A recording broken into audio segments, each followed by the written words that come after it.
Unahin ko po muna ang mga naririnig ko at narinig ko rin na nasabi ng membro ng Kingdom of Jesus Christ na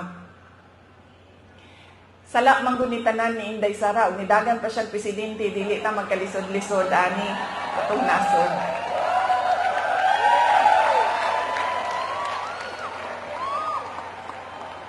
In another forum, I will thoroughly explain myself kung bakit ganon ang nangyari at ganon ang desisyon ko.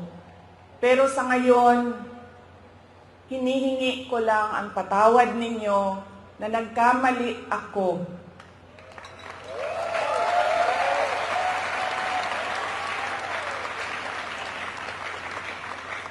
Nagkamali ako sa paghingi ng tulong at suporta nyo para kay Pangulong Bongbong Marcos.